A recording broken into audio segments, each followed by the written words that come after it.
Yeah, perfect. Right. Good afternoon from KFA UK and the British Group for the Study of the Juche idea in London. And welcome to the live stream of our meeting, Juche-Based Socialism and Why the DPRK Needs the Nuclear Deterrent. Now, just while we're waiting for a few of the speakers who are on their way. I think it's good to just say a few things to our online audience who are with us. First of all, in people's career, there is no Jeffrey Epstein, and there is no pornography or sex shops. And indeed, one name that doesn't appear in the Epstein files is, of course, the name of Comrade Kim Jong-un, the supreme leader of the Democratic People's Republic of Korea. And it's a fact that no single name of any DPRK official or citizen appears in the Epstein files. People's Korea is a totally moral society. And while I'm here and speaking to our online audience, I think it's important to refute some of the lying propaganda against People's Korea that has been spread. And in the last two or 3 days, Sky News, The Sun, the Metro, and other outlets were carrying a false story, a fake news story, claiming that school children in the DPRK were publicly executed for watching the Squid Game. And like you say, this is blatant fake news and a slander on People's Korea. First of all, under the DPRK criminal code, no one under the age of 18 can be executed. Secondly, the death penalty in the DPRK is reserved for highly serious offences such as murder, terrorism, treason, sabotage, etc. It certainly would not be applied in a case like this. And anyway, the Squid Game was actually praised in the DPRK by the website Ariane back in 2021. They thought it was a useful commentary on South Korea. So why would the DPRK then go and execute people merely for watching it? And fourthly, there have been no reports of executions or trials in the DPRK media. So how could people be executed in public without it actually being reported in the media or televised? Such an assertion is nonsense. The stories in different outlets of the mainstream media are based on a report from Amnesty International, which has long been exposed as a CIA front. And in fact, those of us who are old enough to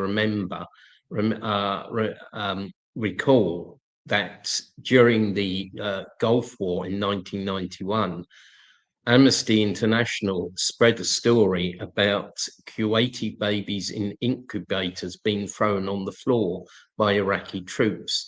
Of course, this story proved to be false. It was made up by an American public relations agency. The Amnesty International nevertheless carried the story, and now they are repeating third-hand stories from so-called defectors who are just merely tools of the South Korean puppet regime and are paid to lie about people's career by the South Korean puppets. You know, they can get paid up to nearly $1 million. So, I mean, the conclusion is that this is a fake news story. It's been created to slander the DPRK, and it's also significant that it comes at a time when the Epstein scandal is in the news, and it's very clearly publicizing this story is very clearly an effort to distract attention away from the Epstein scandal and the fact that the imperialist countries are very decadent and are in a state of great decay. So I thought, you know, I'd make that announcement for the our online audience who are watching, and it's good to see different people online. Hello, Comrade Alistair, and hello, Comrade Sergey from Moscow, who's joined. We've got quite a lot of people joining online.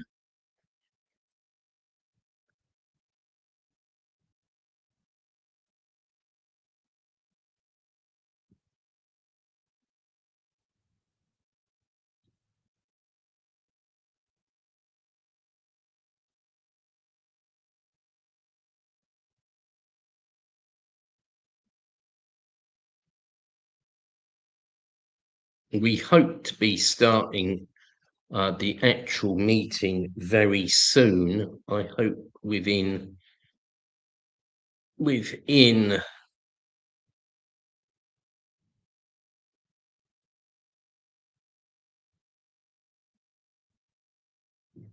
a few minutes, and some people are arriving.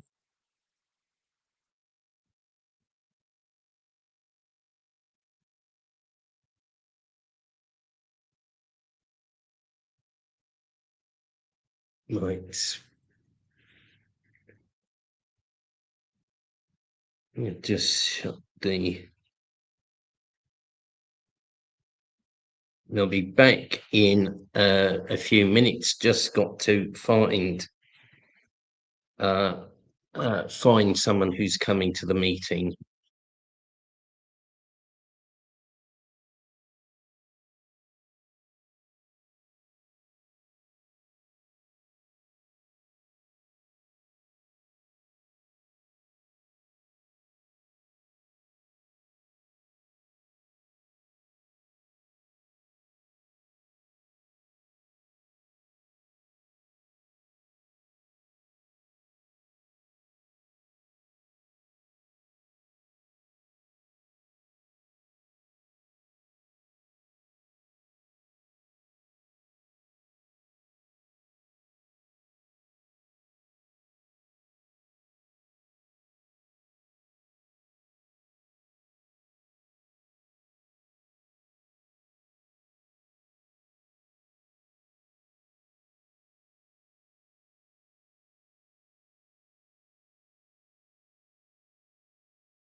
Okay. Okay, well, good afternoon again to the online audience, and good afternoon to everybody who's just joining us in the real life meeting here in Brixton in South London. And we've called this meeting to mark several keynote DPRK anniversaries. On February 16th, it will be the 84th anniversary of the birth of the great leader, Comrade Kim Jong-il. And tomorrow, the 8th of February, is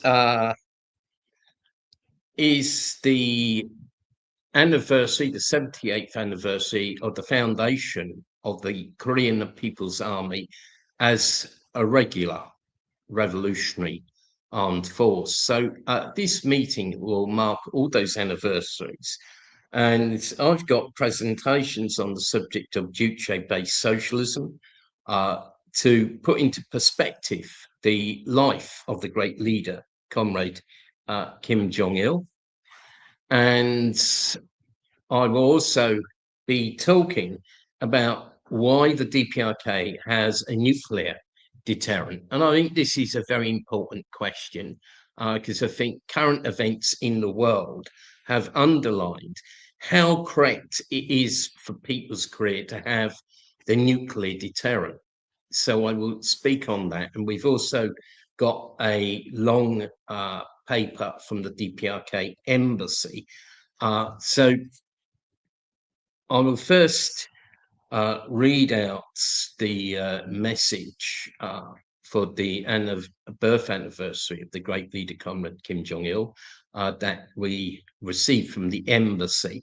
Then I will ask the delegate of KFA Cambodia, who is residing in the UK, to address the meeting after that. So first, the DPRK embassy sent two different papers.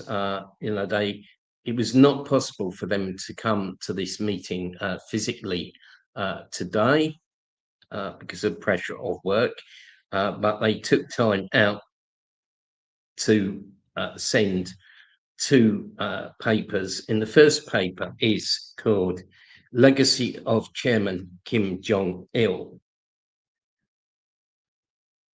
Witnessing the end of the Cold War from the late 1980s to the early 1990s, the world people believed that there would be no more war on Earth. However, it proved wrong not long afterwards, for the US and Western forces never gave up their aggression towards other countries. The US went successfully to war with Iraq, Yugoslavia, and Afghanistan, and went on to place the DPRK on the list of targets and deal a preemptive strike to the country while intensifying military threats to it with huge armed forces. But no war broke out on the Korean Peninsula because Chairman Kim Jong-il, who was born in 1942 and passed away in 2011, frustrated the US attempts at aggression by strengthening the country's defense capabilities in every way. He put forward the Korean People's Army as the main force of the revolutionary construction and ensured that its politico-ideological military strength were greatly enhanced. He paid particular attention to making all soldiers strong in ideological readiness with which to defend their country, people, and socialism unto death.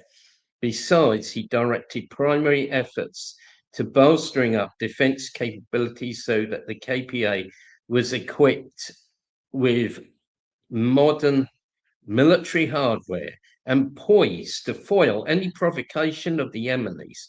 Reportedly, he inspected as many as 2,490 military units from 1995, a year after the demise of President Kim Il-sung, the founder of the DPRK, to December 2011, when he passed away.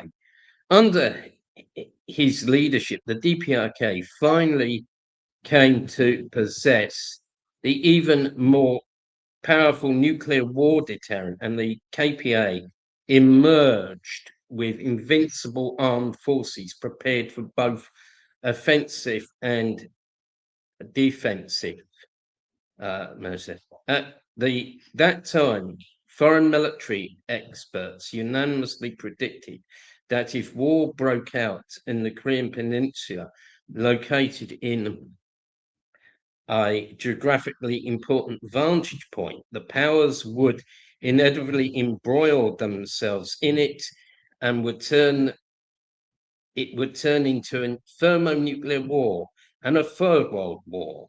Not a few referred to the huge human and material losses to be caused on a global scale by the war. The US couldn't dare to start a war for fear of the might of the DPRK. A German general who once served as a deputy commander-in-chief of NATO forces wrote in his contribution to a European newspaper, the US cannot win the war against the DPRK. Why?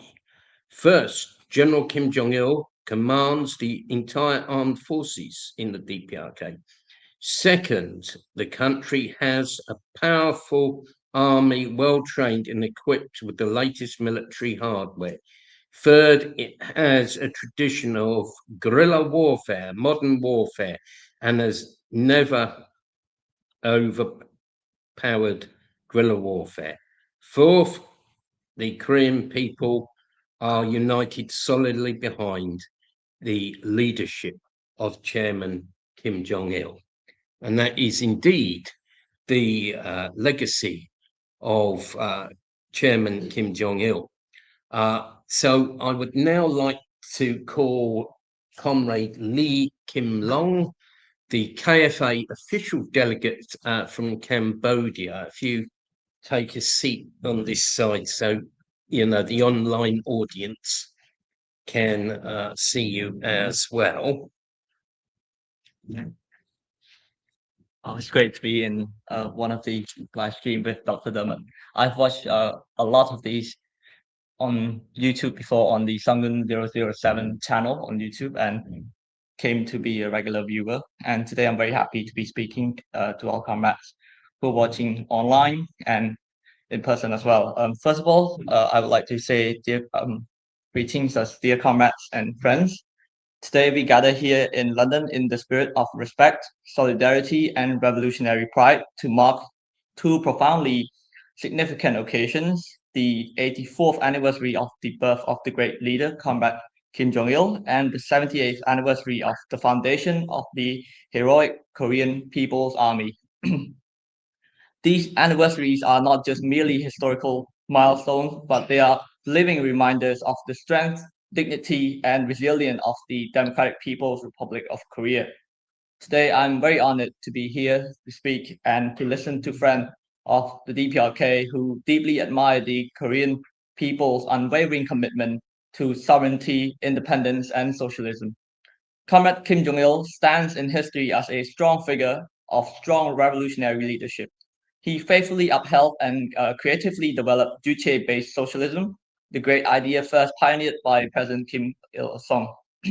Juche is not just an abstract theory, but it is a people-centered philosophy that places political independence, economic self-resilience, self-reliance, and self-defensive national security at the heart of state building. Under Comrade Kim Jong-il's leadership, Juche was transformed into a powerful guiding force capable of defending socialism in one of the most hostile geopolitical environment in the world. As we all know, the southern part of the Korean Peninsula is occupied by imperialistic forces. Closely linked to Juche is the historic role of the Korean People's Army, founded 78 years ago. the KPA is not merely a military force. It is the pillar of revolution itself, a defender of the Korean people and a symbol of national sovereignty of Korea. Through decades of confrontation, war threats, and military encirclement, the KPA has stood firm, ensuring that the DPRK remains unconquered and respected in the world.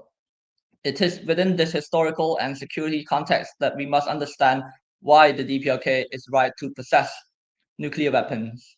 So today, I'm very happy to join all comrades in person and online as well, and friends to celebrate these two historic milestones. And may today's meeting be very successful under Dr. Dermot. Thank you, comrades and friends, for your attention, and I look forward to the next few hours of this meeting today. Thank you so much. Thank you very much. Very good speech. Thank you.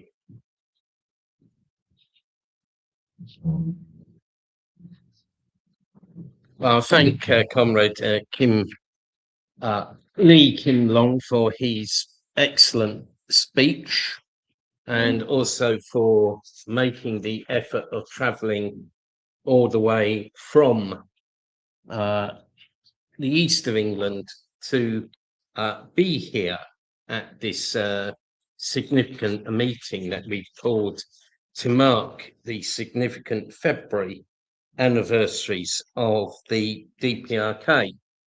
Now, as I said, one of, and indeed as the paper from the embassy stressed, I think one of the most important legacies of Chairman Kim Jong-il was he made the DPRK into a nuclear power.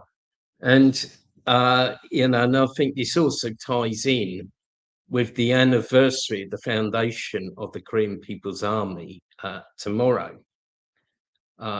And developments in the world, I think, underscore the importance of the DPRK's nuclear deterrent. Back in October 2025, the US and the so-called Republic of Korea, South Korea, after the summit with Trump, actually adopted a joint statement which called for the denuclearization of the Democratic People's Republic of Korea, DPRK. Of course, in my opinion, the so-called denuclearization of DPRK advocated by the US, ROK, and others is in reality a call for regime change.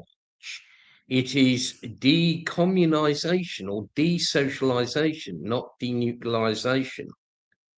Last year, on the 20th of August, the British government put its name to a statement by the G7, the so-called Group of Seven, which read in part, "We reiterate our commitment to complete denuclearization of the Democratic People's Republic of Korea. We demand that the DPRK abandon all nuclear weapons and other weapons of mass destruction, WMD, ballistic missiles, and related activities in a complete, verifiable, and irreversible manner in accordance with all relevant United Nations Security Council resolutions." End of quotation. Well, the US imperialists in South Korea and the UN can all dream on, because it's not going to happen. And it was on the 8th of September 2023 that the DPRK passed a law on the state policy on the nuclear forces, and later the DPRK incorporated its nuclear status into the Constitution in 2024. Such statements by the US, Britain, and Republic of Korea are a criminal interference in the DPRK's internal affairs and an attempt to negate its sovereignty.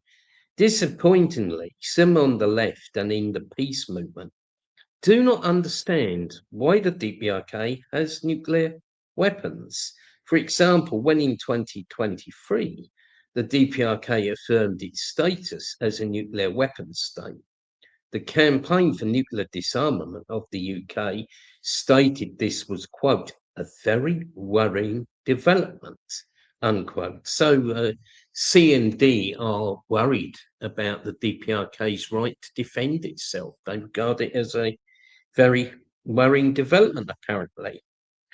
However, recent developments and ongoing events have proved the DPRK's stance on nuclear weapons to be 100% and 1,000% correct.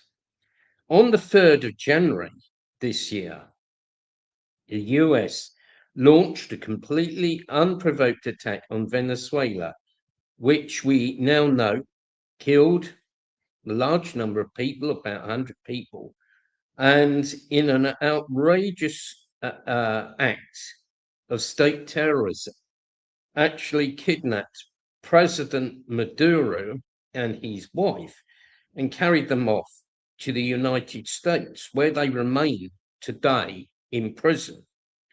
Of course, Venezuela doesn't have nuclear weapons and indeed had pledged itself to a non-nuclear policy. Regrettably, although Venezuela is friendly to the DPRK and has nuclear weapons, in the past it actually voted on the UN Security Council for sanctions on the DPRK for conducting nuclear tests. I wonder if they are now somberly reflecting on this. The US has not only been talking about taking over Venezuela and Greenland, but it is threatening socialist Cuba and also anti-imperialist Iran, both non-nuclear states which do not have nuclear weapons. Interestingly, with regard to Cuba, we can cite the historical experience of Cuba. Back in 1962, the USSR installed nuclear missiles in Cuba, but pulled the missiles out of Cuba and allowed UN inspections after only 6 days and without consulting the Cuban leadership. This taught the leadership of the DPRK that a small country cannot rely on others for its own defense. As Comrade Kim Jong-il wrote at the time, the modern revisionists yielded to the US imperialists, promising that they would withdraw their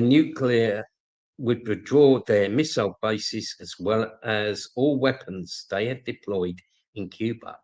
End of quotation. In the past, Iraq, Libya, Yugoslavia, and Afghanistan were all attacked because they did not have nuclear weapons. The DPRK itself was attacked and invaded by the US imperialists in 1950 during the Korean War, or the Great Fatherland Liberation War, in which the US threatened the use of nuclear weapons. At least 1.2 million civilians in the DPRK were killed and the country completely devastated. The DPRK's nuclear deterrent will ensure that this is never ever repeated. And it's also worth pointing out, I feel, that on a number of occasions, the US actually threatened nuclear strikes against the DPRK. And it was the US that first developed nuclear weapons and actually used them against a non-nuclear state when it bombed Hiroshima and Nagasaki in Japan in 1945. The US is very much the author of the nuclear question on the Korean Peninsula. The US, as I said, considered a nuclear first strike against the DPRK during the Korean War of 1950 to 1953 during the Pueblo incident of 1968 and the Panmunjom incident of 1976 and a number of other occasions.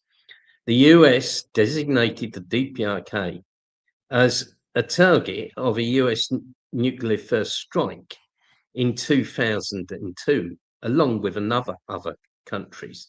The US stationed 1,000 nuclear weapons in South Korea at one point, with their number even reaching 1,700, the greatest density of nuclear weapons in the world.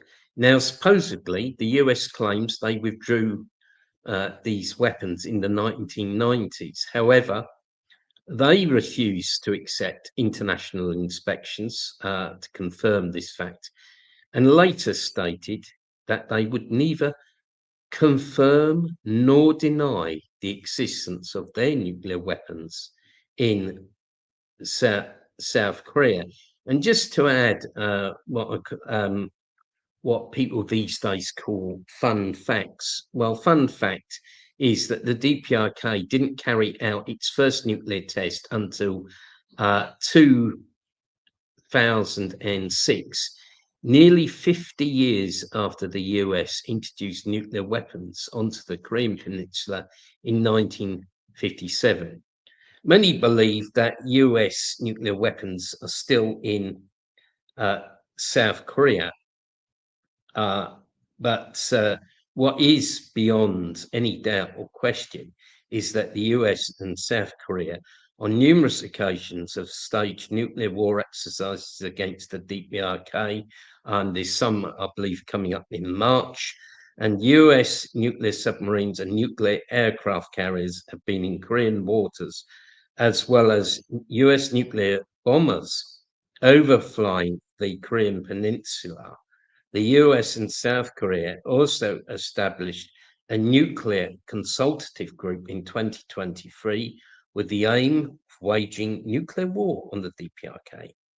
The DPRK's nuclear policy and its efforts to build up the national defense capabilities are its independent right, which no one from whatever quarter, whether they are the imperialists or their fake left liberal fellow travellers, should try and interfere in.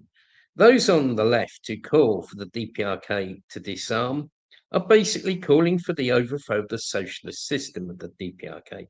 The great advances in the DPRK's defence capabilities are surprising its enemies and are a sure guarantee for the independence of the country that Comrade Kim Jong-il worked so hard for all his life.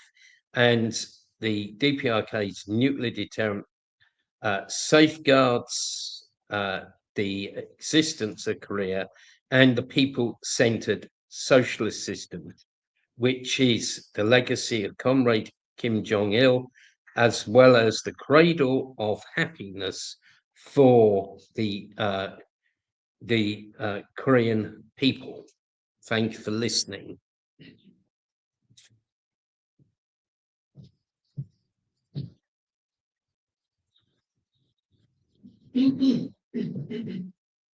Right. Well, thank you for people who are just joining us, both in the real life meeting and the online meeting. I'll now read out some of the statement that the DPRK embassy has sent to us, and we will also publish both documents from the DPRK embassy online. And then after that, I think it will be, we can take a quick break for tea and coffee, and you know, for the online viewers, we will be breaking for about 10-15 minutes, but we will be back. So I hope you can bear with us. Perhaps those of you who are joining online, when we have our break, you can go and make yourself a cup of tea and have a biscuit or have a sandwich while you wait for the stream to resume. I hope that will work. Are you talking to us or the online people? Well, I'm talking to the, but I'm saying also for the real life people. After I read this statement, Yeah. we'll have some tea and coffee, and there's some biscuits. But I'm also saying for the online viewers, they can also perhaps have a cup of tea or coffee or whatever, or even a beer. Okay, so Comrade Kim Song-gi of Minister Consular of the DPRK Embassy sent us this contribution to the meeting, which I will read out large parts of it. It's quite substantial. Sovereignty is the lifeblood of a nation and its people. Today, on the global stage, abnormal situations continue to emerge in which sovereignty of many independent states and peoples is ignored and violated. Especially the United States' so-called theory of power represents the violation of sovereignty as it defines many countries around the world that do not agree with it as emanates and proceeds on that basis. As a result of the United States' frenzied and tyrannical actions carried out with complete disregard for international law, the independent dignity and rights of many countries and peoples around the world are being brutally trampled upon, and people are being driven to leave their cherished homes and homelands, wandering aimlessly without place to settle. A country or people that lost its sovereignty cannot expect normal development and in the end cannot escape destruction. Therefore, sovereignty, the right to decide all issues arising in the shaping of destiny of a country and its people in accordance with the interests of one's own people and the actual conditions of one country, and to resolve them independently by relying on the strength of one's own people, is the most precious beyond comparison or exchange with anything else. It is life itself. In the world, there may be large and small countries in terms of population or territory, and more developed and less developed countries in terms of economic or military strength. But no matter what, all countries and peoples are equal and sovereign. No one should ever violate others' sovereignty, and also no one should ever allow others to violate their sovereignty. Violations of sovereignty Violations of sovereignty can be clearly manifested in interference in internal affairs and acts of aggression. No interference in the internal affairs of other countries is one of the universally recognized fundamental principles of international law and the development of international relations. Article 2, paragraph 7 of the United Nations Charter clearly states that even the United Nations shall not intervene in matters that fall within the domestic jurisdiction of any state. However, some countries that call themselves as great powers are carelessly interfering in the internal affairs of other countries and people on the grounds that they do not comply with their demands, and therefore gravely trample upon their sovereignty. However, how a country and its people choose their political system and what way of life and customs they adopt is entirely a matter for that country's own people to decide. Yet the United States, as if they were some kind of, quote, judge of human rights, publishes so-called human rights report every year assessing this country's human rights situation and that country's human rights situation according to its own values. However, no country has ever asked the United States to provide guidance on its political system or human rights issue. In fact, whether in terms of political systems of human rights issues, and the country facing the most serious problems in the world is precisely the United States. The United States is the prime example of the most undemocratic indirect electoral system for choosing a head of state.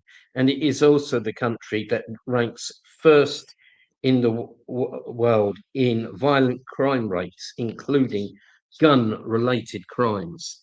The ulterior motive behind the United States interference in the internal affairs of other countries and peoples is to deprive them of their sovereign rights and furthermore to carry out its own coercive and greedy objectives. Military aggression is the most extreme form of violation of sovereignty, pressuring and conquering other countries and people through the use of force is in itself a comprehensive and blatant violation upon the sovereignty of those countries and people.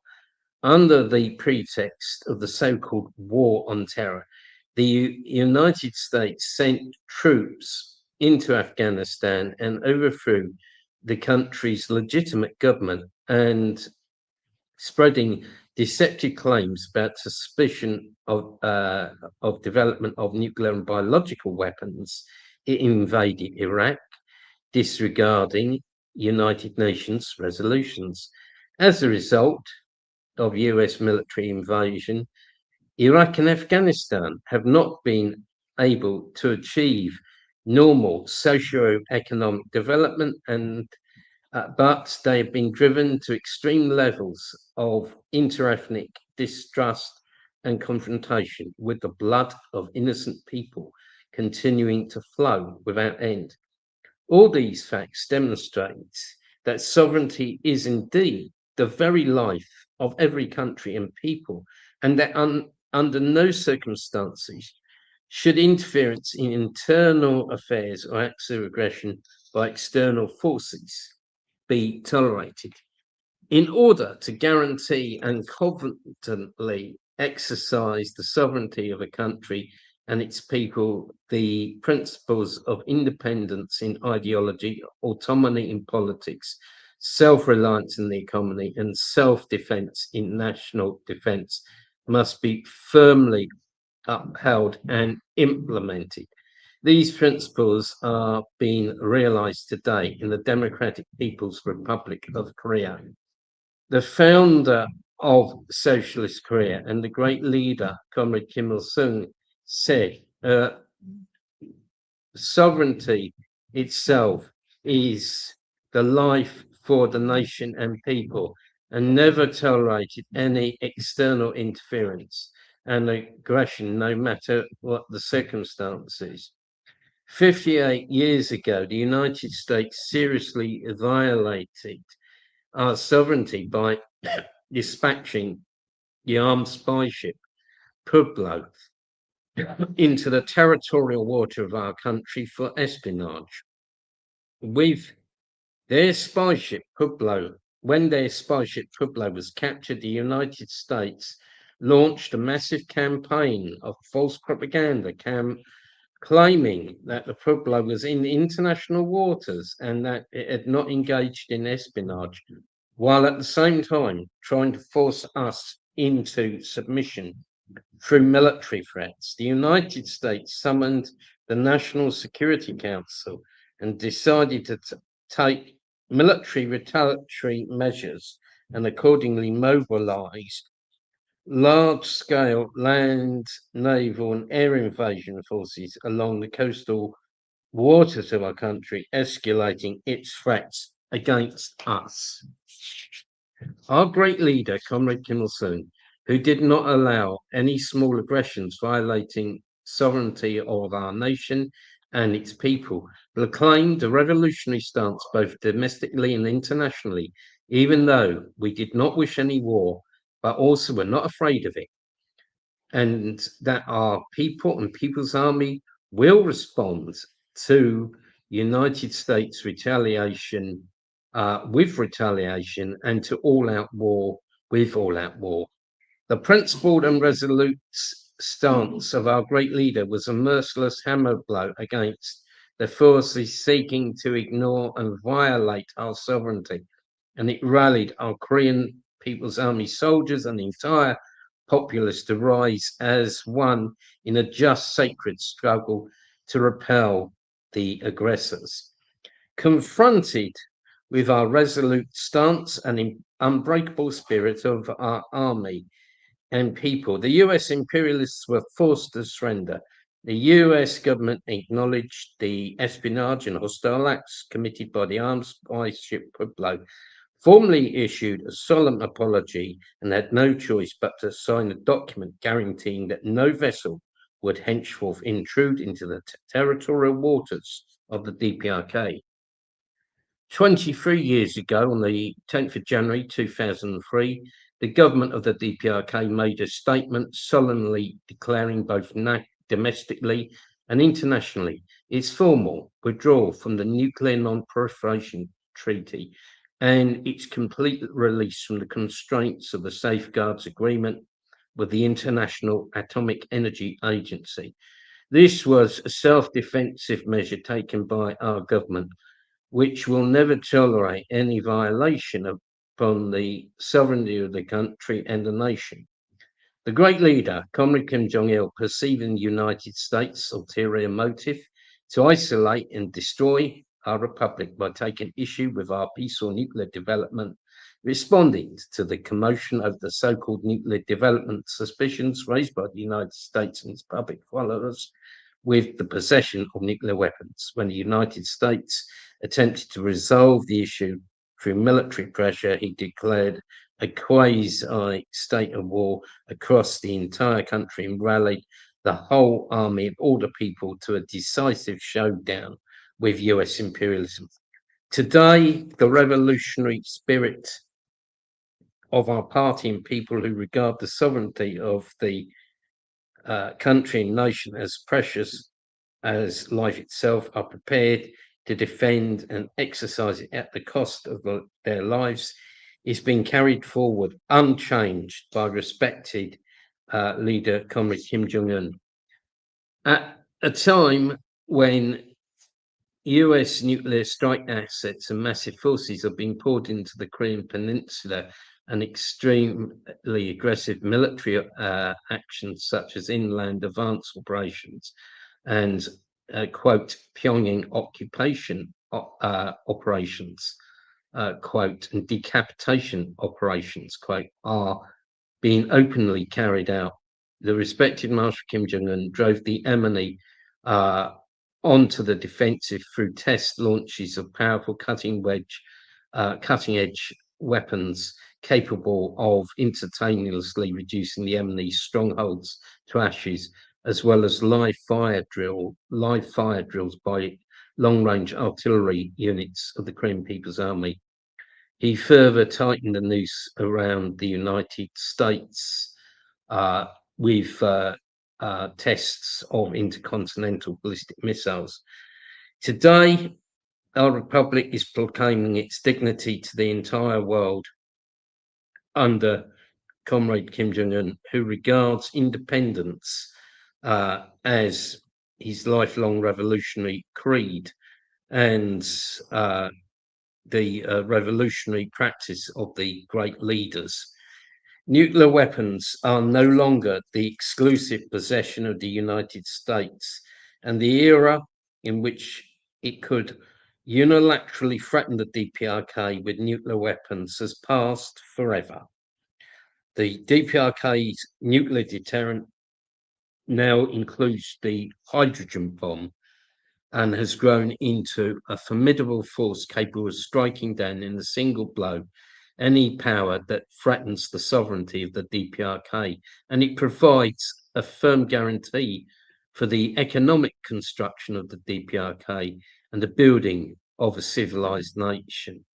The proud reality of today's people's career, socialist career, brought about by the Korean spirit of responding ever more resolutely as pressure, blockade, sanctions intensify, and by the unbreakable will and fighting spirit of our people an army who are prepared to defend the sovereignty at the cost of their lives powerfully demonstrates the truth that for a country and a nation, sovereignty is indeed life itself.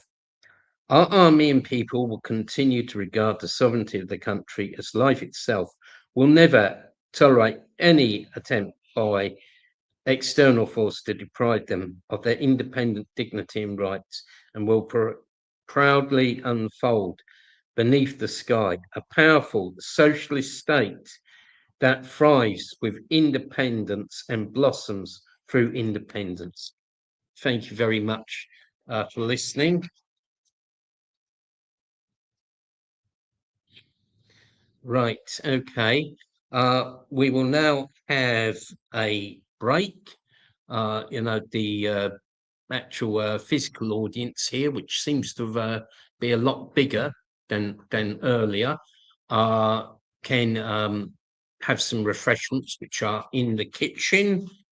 And those who are listening online, please bear with us. I suggest you get yourself a cup of tea or coffee or something. But we will be back in 15 minutes. Thank you very much.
Okay, good afternoon again. We're now resuming the meeting. Hope we haven't lost too many people online, but I think it was important to give those who are attending in person a break and a chance to have some tea and coffee and refreshments that have been, some of which have been generously donated. So we're reconvening the meeting and just checking the okay. Well, what I'll try and do is a little bit later when we've concluded the real life part of the meeting. I will just try and take a few questions off the live stream and answer. But you know, this is really a hybrid event where we're really actually streaming this real live meeting. So I'm going to make a presentation on Comrade Kim Jong-il and Juche-Based Socialism in a minute. And then Theo Russell is going to speak, followed by Andy Brooks. They both asked to speak. And then after that, we will adopt the message to respected Comrade Kim Jong-un. And then, you know, we can take both questions from the real life audience here and the online audience. So the anniversary of the birth of Comrade Kim Jong-il, the 16th of February, is celebrated not only by people in the DPRK, but friends of People's Korea and Juche idea followers throughout the world. And I hope this event, which has got both real life and online participation, will make a small contribution towards these celebrations. No one should underestimate or ignore the massive contribution made by Comrade Kim Jong-il to building socialism in Korea, as well as defending socialism. In fact, his whole life was associated with that. Comrade Kim Jong-il had an amazing grasp of any subject, from the cinema to military affairs. However, his greatest achievement and enduring legacy was the building of people-centered socialism of Korean style, based on the Juche idea, a socialism that is different and unique, not least because of its durability and indestructibility. This paper will focus on that subject. Comrade Kim Jong-il was always directly involved in the building of socialism, even at an early age. As a student, he took part in the reconstruction of Pyongyang. He joined the Workers' Party of Korea on the 22nd of July 1961 and began work at the Central Committee of the Workers' Party of Korea on the 19th of June 1964. Thus, the 5 or so decades from the 1960s to his demise in 2011 were intimately connected with the guidance of Comrade Kim Jong-il to the building of socialism in Korea. He gave both theoretical and practical guidance to construction in People's Korea. Whilst at university in the 1960s, Comrade Kim Jong-il wrote the graduation thesis titled "The Place and Role of the County in the Building of Socialism," which was published in March 1964. And today, many of the ideas contained in that document are being implemented in the form of the 20 by 10 regional development policy. In this work, he stressed the need for the party and state in a socialist society to eliminate the differences between town and country. The county would serve as a regional base of socialist rural construction. Comrade Kim Jong-il made sure that socialism in the DPRK was Juche-based, based on Korean realities and not the copy of another country. Fawning on big countries as well as dogmatism did great harm to the international communist movement and socialist camp. There were lessons learned, but at the cost of much pain. Some socialist countries in Europe blindly copied the Soviet Union. It was said that in East Berlin it rained. When it rained in Moscow, people carried umbrellas. Thus, when modern revisionism appeared in the USSR, the East European socialist countries, having no independence, having no Juche, introduced modern revisionism. Later, they copied the disastrous glasnost and perestroika, bringing about the final frustration and disintegration of socialism in Eastern Europe. Kim Jong-il, the successor to President Kim Il-sung, fully implemented the Juche idea and the independent line of the Korean Revolution. In the mid-1960s, some socialist countries had deviated to the right and others to the left. Both these extremes led to big losses in socialist construction. Comrade Kim Jong-il, addressing officials of the Science and Education Department of the Central Committee of the Workers' Party Korea on June 13, 1967, looked at the question of material and political incentives under socialism. In those days, the revisionists stressed only material incentives.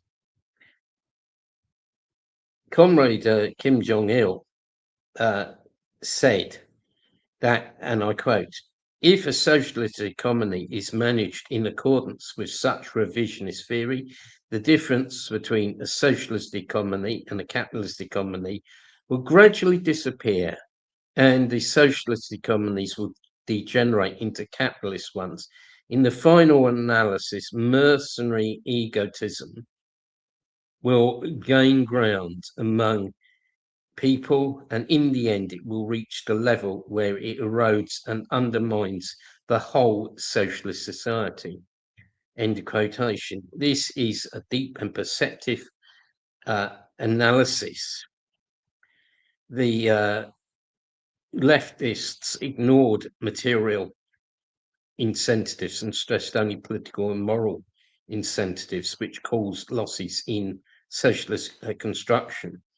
Whereas Comrade Kim Jong-il argued that political and moral incentives should be backed up by material incentives. The revisionists also came out with a theory at the time that the rate of growth in a socialist economy should be slowed down, claiming that equilibrium should take precedence over speed.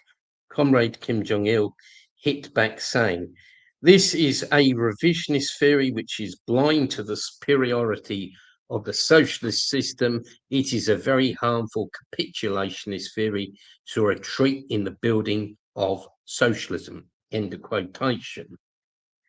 This decisively smashed the nonsense of the revisionists who slowed down the building of socialism in some countries, even causing it to fall into the so-called era of stagnation. Of course, there was no real stagnation, only the revisionist sabotage of socialism. During the 1970s, Comrade Kim Jong-il organized the 70-day speed battle at a time when the capitalist world was suffering from recession, inflation, unemployment, and the revisionist country's economic growth had slowed down. But in the DPRK, the growth in industrial output value actually hit 70%, an unprecedented figure. Comrade Kim Jong-il strongly believed in the Juche character and independence of socialism in the DPRK. On the 25th of December 1978, he put forward the slogan, "Let us live our own way." This slogan was a striking and bold slogan, militant revolutionary slogan that declared Korea's will to live its own way free from imperialism.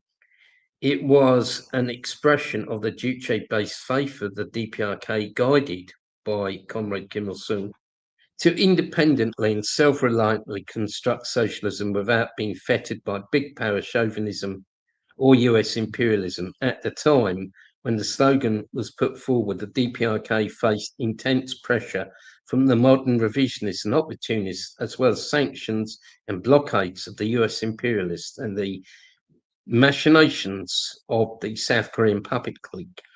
In order to counter these manifold attempts to derail the building of socialism, a high degree of self-reliance was required. It was the demand of the times, as Comrade Kim Jong-il pointed out, and I quote, "It is only when one displays a great revolutionary spirit of self-reliance that one can have faith in one's own strength, exploit the internal resources of one's own country to the maximum, and conduct the revolution and construction with success. Experience shows that only when one gives full play to the revolutionary spirit of self-reliance can one surmount every manner of difficulty and ordeal." Even though the anti-Japanese guerrillas received no assistance from a regular army or a state in the past, they, by displaying to the high degree the revolutionary spirit of self-reliance, overcame manifold difficulties and hardships, defeated the brigandish Japanese imperialists, and accomplished the noble cause of national liberation. In the period after the Korean War, our party members and working people rehabilitated the devastated economy by our own efforts and transformed our country into a powerful socialist state in a short span of time. The situation we are in today demands that we display to a high degree the revolutionary spirit of self-reliance. At present, no country is willing to help another, nor is any country in a position to help another, even should she want to. End of quotation. After the tumultuous events of the 1990s, which saw the frustration of socialism in many countries, as well as the passing away of President Kim Il-sung, the founder of the DPRK, in 1994, the imperialists put pressure on the DPRK to reform and open up. But Comrade Kim Jong-il declared, "Expect no change from me." In 1997, Comrade Kim Jong-il fully expounded the Juche and national character of the Korean Revolution in the work on preserving the Juche character and national character of the revolution and construction that was published on the 19th of June 1997. And this laid down fundamental principles for maintaining the Juche character and national character of the revolution and construction, and also explained the DPRK's history of building independent socialism and rejecting great power chauvinism. The Comrade Kim Jong-il paid great attention to building the independent national economy. He made sure that the production of Juche fiber, which is known as Vinalon, and I think it's useful just to explain to people a bit about Vinalon, because I think a lot of people don't know about Vinalon. Vinalon is an artificial fiber that's actually produced from limestone that is abundant in the DPRK. So the DPRK didn't need to import cotton for clothes. And it was actually the invention of a South Korean scientist, but both the South Korean puppets and the US imperialists didn't want his invention. So he actually crossed over to the DPRK and donated his invention to the DPRK. So, you know, Vinalon is called Juche fiber. Not a lot of people know about it, but, you know, it is a miracle of self-reliance, and it means that the DPRK doesn't need to import cotton to produce clothes. And Comrade Kim Jong-il also made sure that Juche fertilized the production of Juche fertilizer and Juche steel was stepped up. And I say Juche steel is still produced without using coking coal, using anthracite, which again abounds in the DPRK. Comrade Kim Jong-il attended the rally for the reopening of the February 8th Vinalon complex in 2010. And he gave on-the-spot guidance to the complex a number of times. Throughout his years of guiding the DPRK, he made sure that socialism in the DPRK was not only independent and based on the Juche idea, but that it was a people-centered socialism, a socialism centered upon the popular masses. He said he would make flowers bloom on a rock if it is the wish of the people. He set an example through his own style of work. He traveled a distance that was the equivalent of going around the earth many times in order to give on-the-spot guidance to different economic units. He visited the many places at the crack of dawn, often denying himself sleep, sometimes just sleeping in his car and taking meals consisting of rice balls. On one occasion, he went down a deep mine. He was often dressed in plain and simple clothes, like an ordinary worker. He wore the same parka for many years. Some socialist countries had become bureaucratic and their leaderships were very remote from ordinary people. This eventually led to the frustration of socialism in these countries. It can be added that some people in capitalist countries placed hopes on reformist parties, but these parties didn't actually change the social order, but just created huge bureaucracies. Comrade Kim Jong-il was a determined and fierce opponent of bureaucracy. He said, "The wielding of power and bureaucracy have nothing in common with the true nature of the working class party. They are the method of government employed by the reactionary ruling class of the old society. The appearance of such a method in socialist society is mainly due to the outmoded ideological remnants in the minds of officials. The work method and style peculiar to the working class party, which struggles for the interests of people, are the revolutionary method and popular style of work. From the first days of building a new society, we've set an important task for the party and state to oppose the wielding of power and bureaucracy and to establish the revolutionary method and popular style of work among officials, and we have striven with this, taking into consideration the fact that generations change and the number of officials who lack sufficient revolutionary training is on the increase among cadres. We have at all times considered the establishment of the proper method and style of work and it to be an important task." End of quotation. This was a most trenchant and biting expose of the harmful and reactionary nature of bureaucracy. Comrade Kim Jong-il made sure that the party and government enforced the all-embracing benevolent politics, even in the days of the arduous march and forced march, when everything was in very short supply and the country faced immense difficulties. Comrade Kim Jong-il made sure that the children of nurseries and kindergartens were supplied with soya milk and bean milk vans drove through the streets every day. Comrade Kim Jong-il made sure that despite the sanctions and blockade, as well as the natural disasters, the Korean people received the benefits of free education, free medical care, and even free housing. There was no austerity and privatization in people's Korea.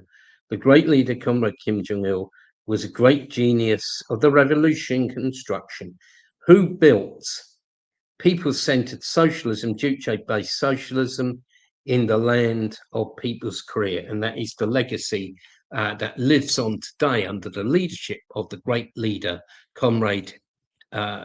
respected Comrade Kim Jong-un.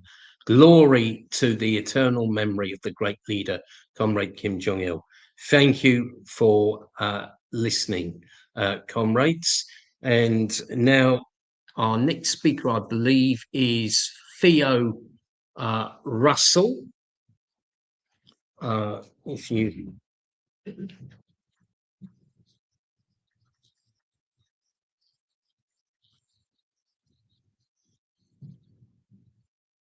I thought you were clapping for me.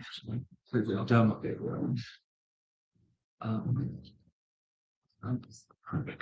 Right. And Theo is a Politburo member of the New Communist Party of Britain, and he's also the head of the International Ukraine Anti-Fascist Solidarity, and in the past, solidarity with the anti-fascist resistance of Ukraine. And I would just stress quickly to the online audience that we welcome the participation of any party that has fraternal relations with the DPRK, with the Workers' Party of Korea. We welcome the participation of, let's say, any party that supports DPRK. And we don't support any particular political party. But over to Theo now, who's going to speak. Okay, thanks very much, Derma. Very happy to be invited to speak at this meeting. I've only been to the DPRK once in 2012, and on Kim Il-sung's birthday, we saw the military parade in the famous square. The name I'm always forgetting. But Kim Il-sung Square. Kim Il-sung Square, yeah. And we had the great experience of seeing Kim Jong-il speaking. And we were standing on the steps about 30 yards away, the big platform where they speak from, where the party and military leadership are. He came to the edge and he went all around and waved to us.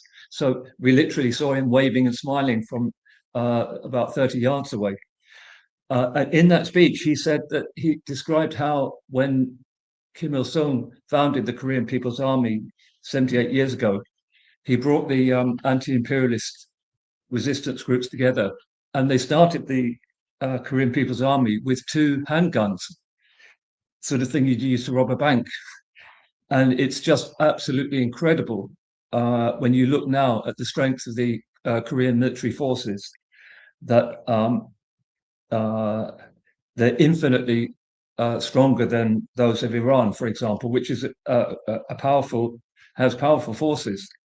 Even the United States is afraid to attack Iran, and they taught Israel a lesson 3 or 4 months ago. But let's not go into that.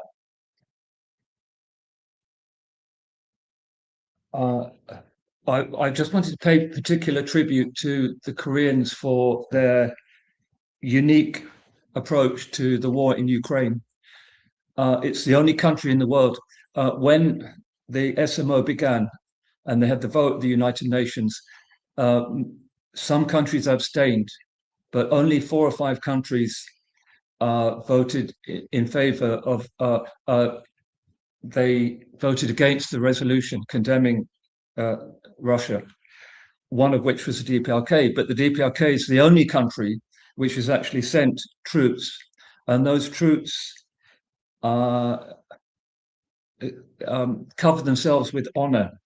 The Russians said that they were highly dedicated and professional troops who were and extremely courageous. But in addition to that, for us in Britain, we've adopted the analysis based on Marxism-Leninism that the Russian operation in Ukraine is objectively a just war, because it's against not only imperialism, but against the resurgence of fascism, the greatest resurgence of fascism in the world since Nazi Germany and Italy and Japan.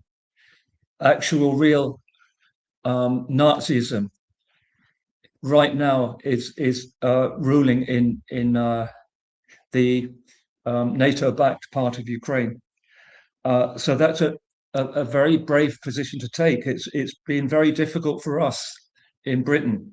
We know that many people in Britain don't believe the lies they're being told about Ukraine, but our campaign is made up of a tiny group of very small organizations. And in terms of proper political parties, the entire left and trade union movement in this country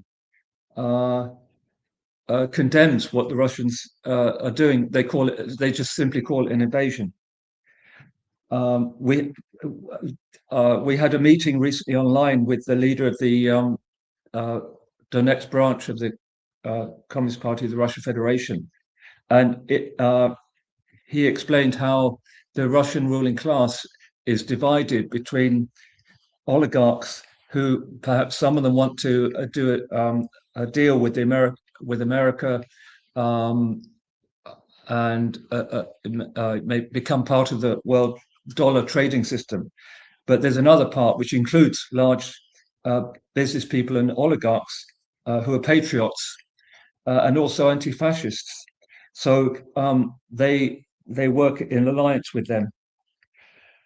History has shown that time and time again, if the masses are united and led by a revolutionary leadership, that the United States, with all its incredible military power, can't defeat them.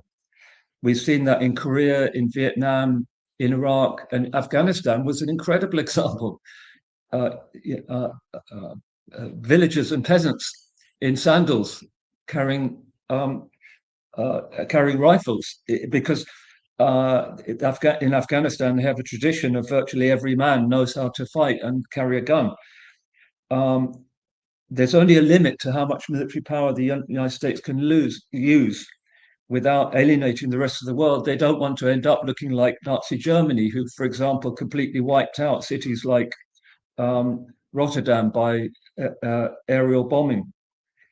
And when Cuba was threatened with an invasion in 1962, it was recently, there's been quite a lot of news about that.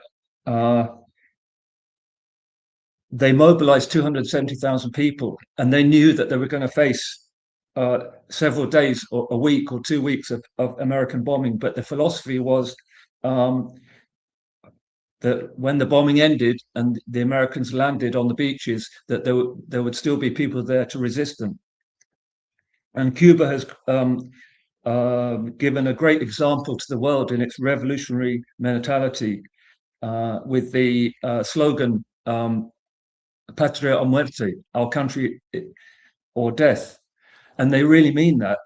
There was a Cuban diplomat on BBC Radio recently, a former Cuban diplomat, who said that in Havana, people were asking, why didn't Maduro fight to the death?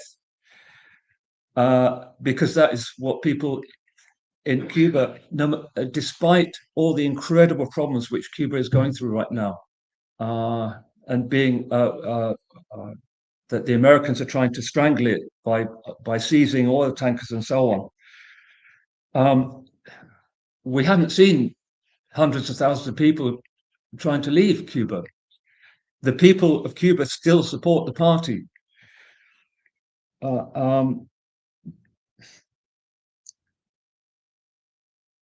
I just want to finish by saying that right now we're going through a very interesting period in the world where, with the leadership of Russia and China and the BRICS, and now the DPRK is part of that alliance. The DPRK has always been an incredible example to the developing countries. What we call the global south nowadays used to be called the third world and the developing countries. They went through decolonization in the 50s and 60s, but it wasn't really independence. And now they're actually standing up and asserting themselves in Africa, Latin America, and Asia.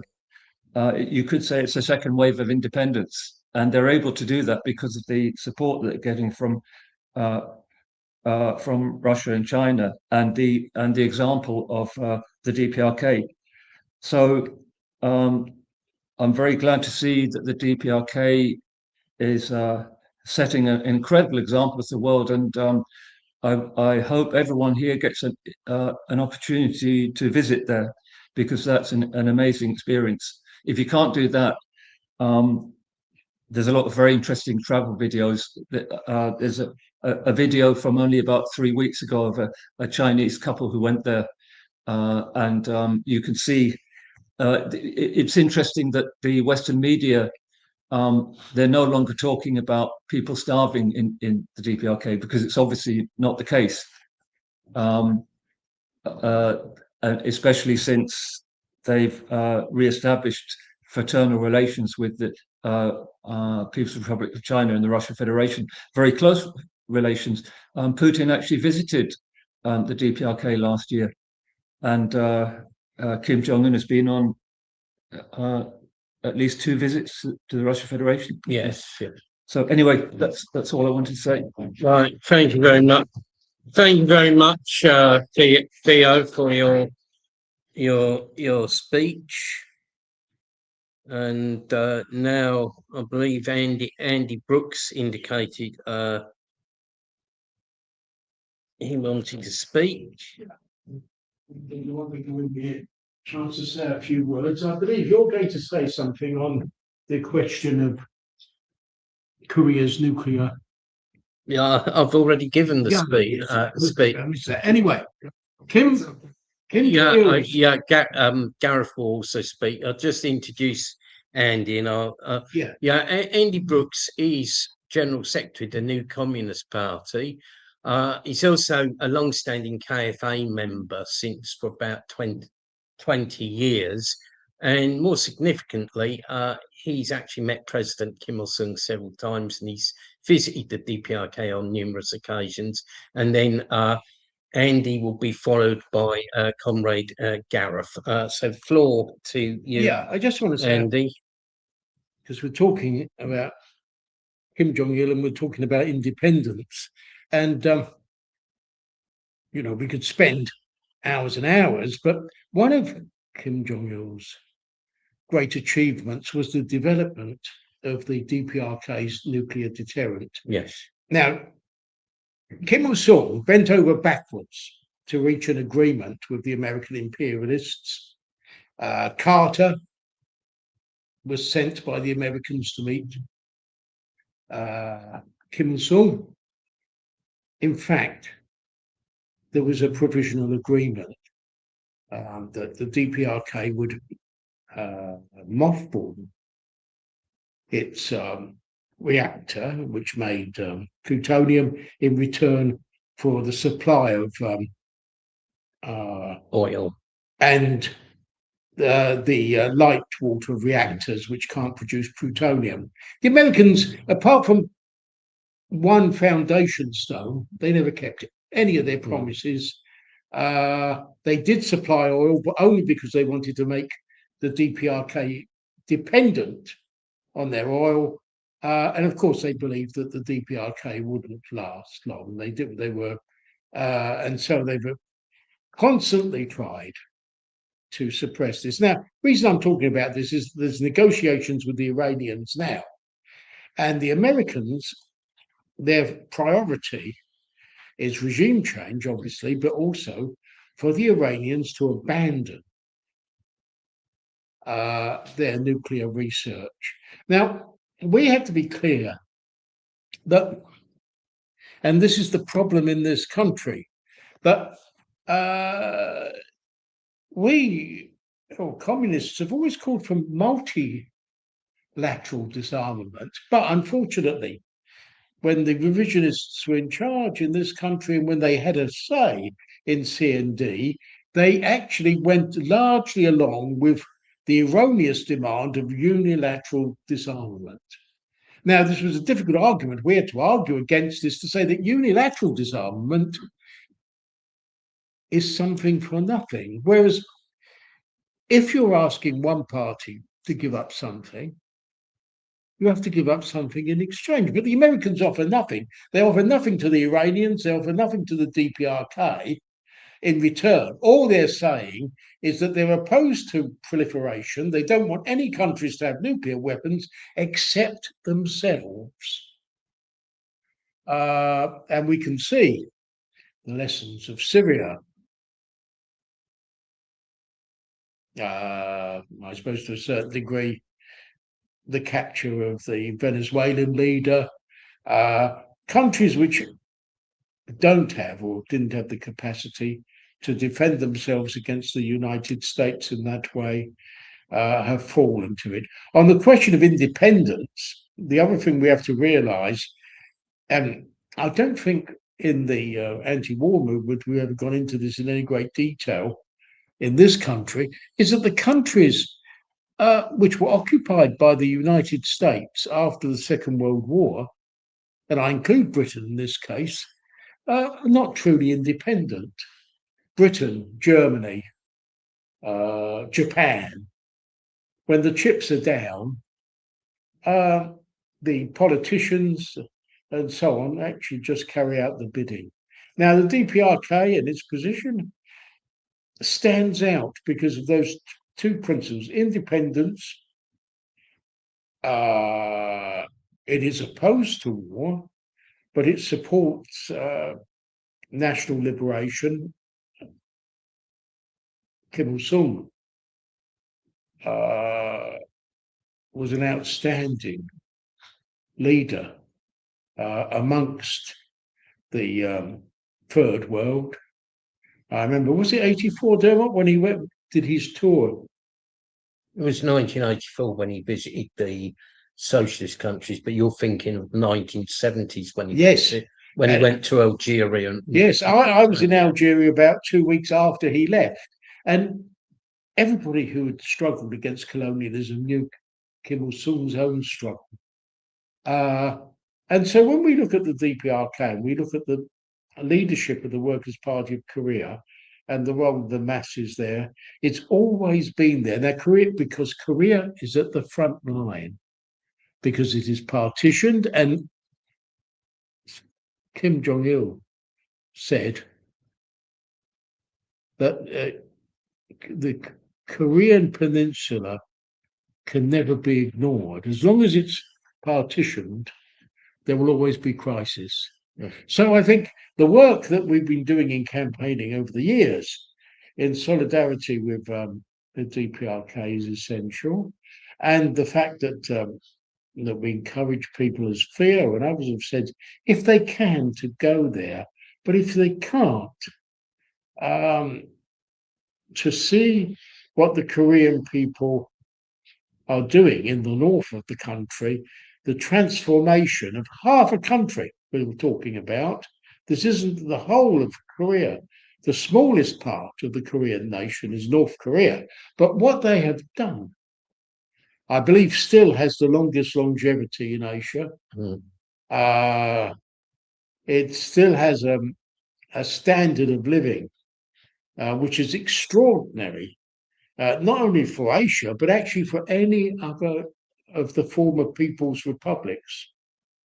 Now, this isn't the time or place, but we all know the lessons, the negative lessons of the people's democracies in Eastern Europe. For good or bad, they believed they could be protected by the Soviet deterrent and the Warsaw Pact. At the end of the day, they were brought down like a pack of cards, and it's significant that the countries which weren't part of that alliance managed to maintain their independence.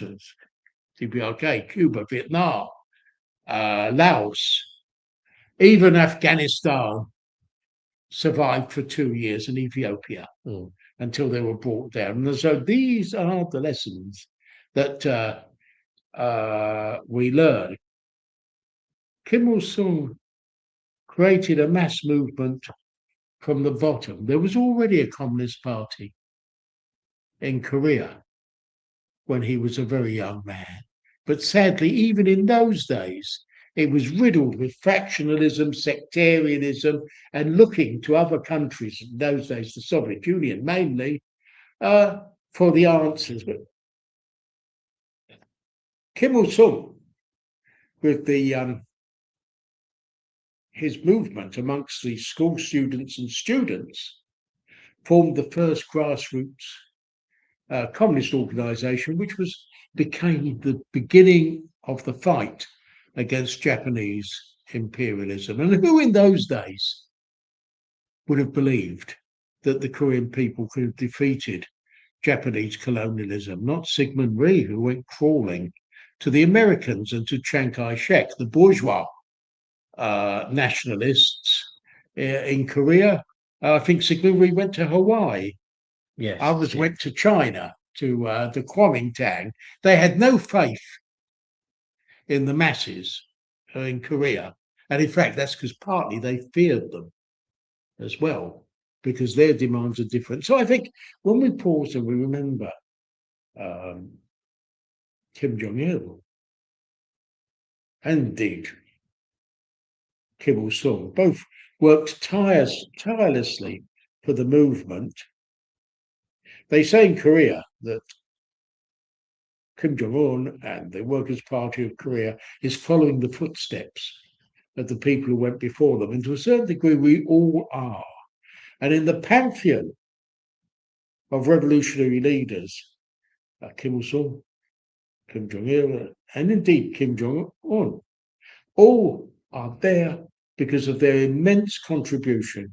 That's all I want to say at this moment. I don't want to take too much time, but I think these are the issues that actually are relevant to this country as well. Independence, standing on our own feet, and building a future way of life as we choose to do it ourselves.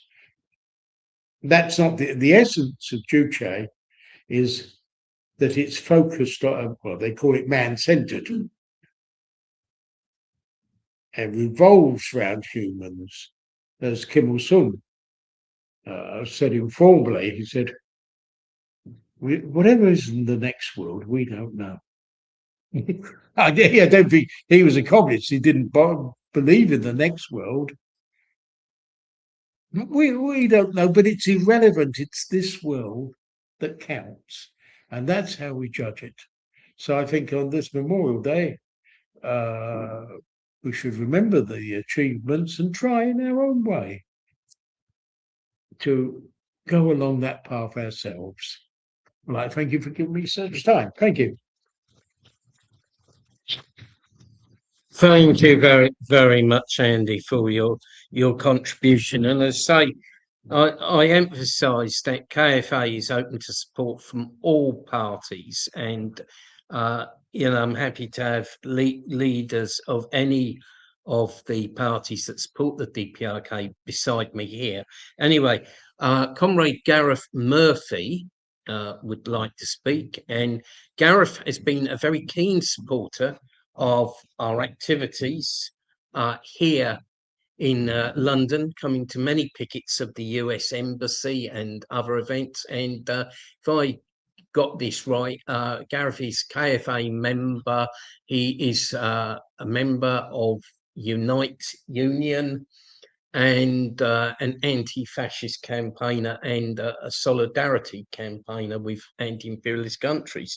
So I just hand over the floor to Gareth, who's going to speak for I think 5 minutes, Right. a couple of minutes. Right, thank you, comrade. Thank you, Dr. Dermot, and thank you, comrades. It's great to be here today and taking part of this celebration of the DPRK. Okay, so I want to talk about. I was reading this text, selected works of Kim Il Sung on education, and I was reading a speech delivered in 1955 by Comrade Kim, and there's some bits that really jumped out and are really, really relevant today, and will help us guide and will help guide us in our work, and also continue to show the continuing relevance of the DPRK.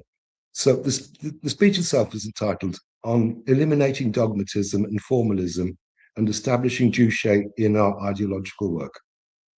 So this speech was delivered in 1955. And so to put into context, this is that after 10 years of the formation of the Workers' Party of Korea. It's 2 years after the invading Americans have been forced into a ceasefire and had to withdraw from the north of the country.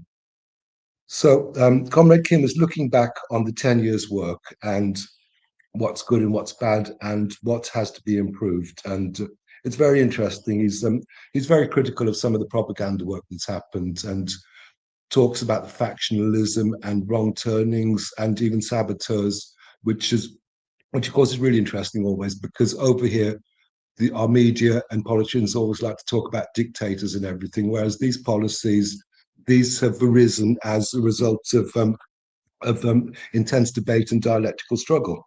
But so anyway, I've got a couple of extracts. They're not too long, but they're really relevant, and I thank Comrade Andy as well, because he's referred to some of these. So, what is Juche in our party's ideological work? What are we doing? We are not engaged in any other country's revolution, but precisely in the Korean Revolution.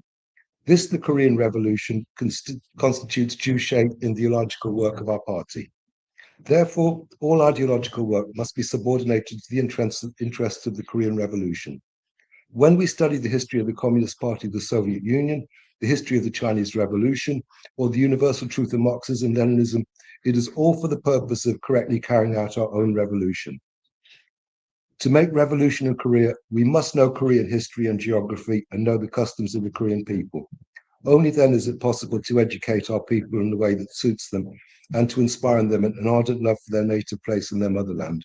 So again, this ties in completely with what comrades were saying earlier, that we can't just copy what's happened. We can learn from what's happened in other countries and from our great predecessors, but the conditions in each of our own countries are different. And so if we're to do anything, we must understand these conditions, and we can only do that through studying them. And again, another extract, again, it addresses the same ground.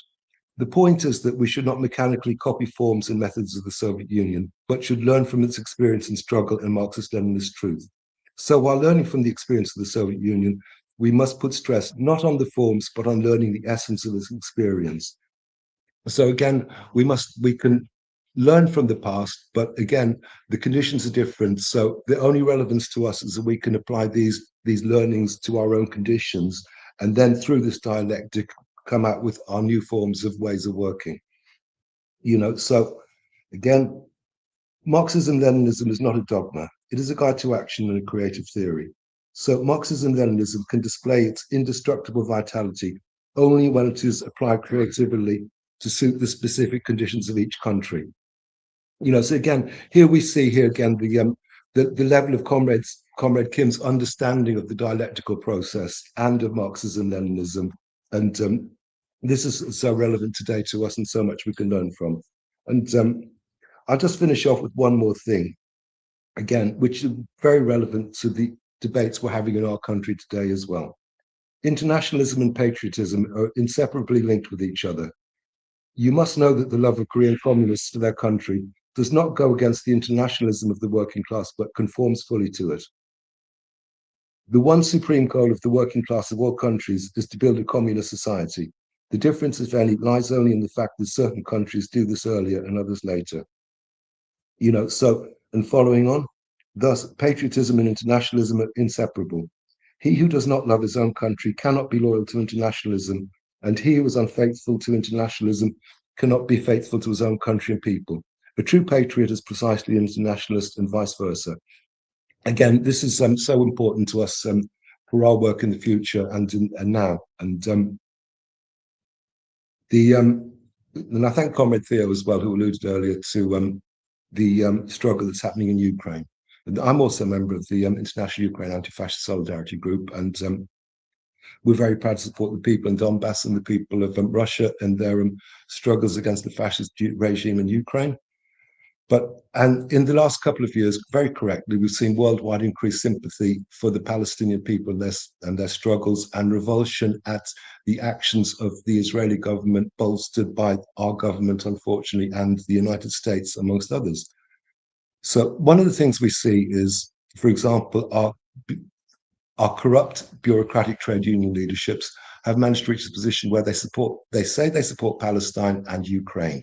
Their support for Palestine is questionable, but there's no doubt their support for Ukraine is wholehearted. So, which is what we're struggling against. But it's what's happening in Gaza is not because the people in Israel are bad or mean, and they can't be stopped. It's part of a struggle against worldwide imperialism, and this imperialism is acting on all fronts, and we must oppose it everywhere. So, if we support Palestine, we must also support the struggle of the Russian struggle against Ukraine. If we support Palestine, we must support the people of Venezuela, the people of Iran in their struggles against imperialism. Similarly, the People's Republic of China, but most importantly, the most demonized country in the world, the DPRK. DPRK is an uncompromising bulwark and barrier standing against imperialism. And if you support Palestine, you must support the DPRK. And that's what I have to say. Thank you.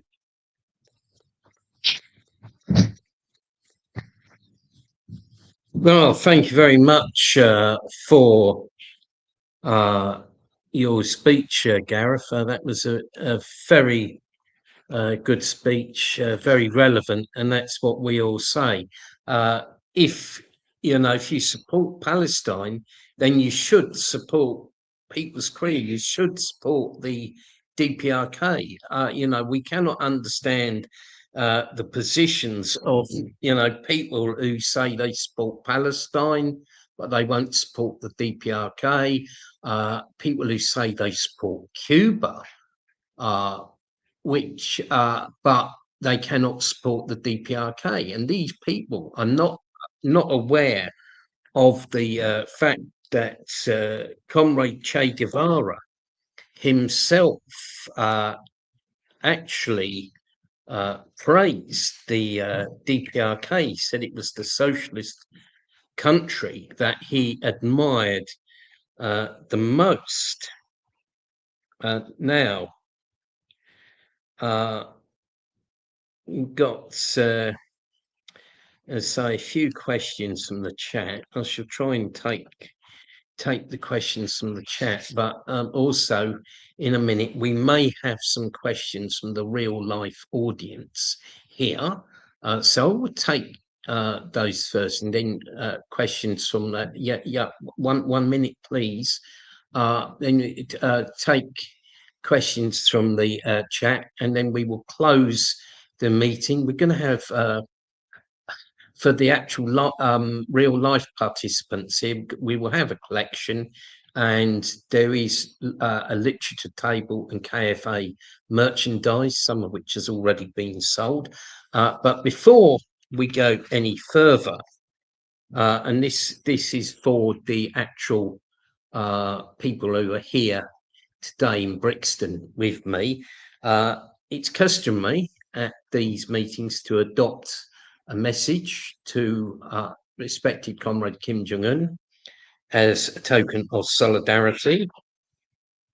And the message reads, "Dear respected Comrade Kim Jong-un, we the participants in this meeting called by the Korean Friendship Association, wish to congratulate you on the most significant occasion of the 84th birth anniversary of the great leader, Comrade Kim Jong-il.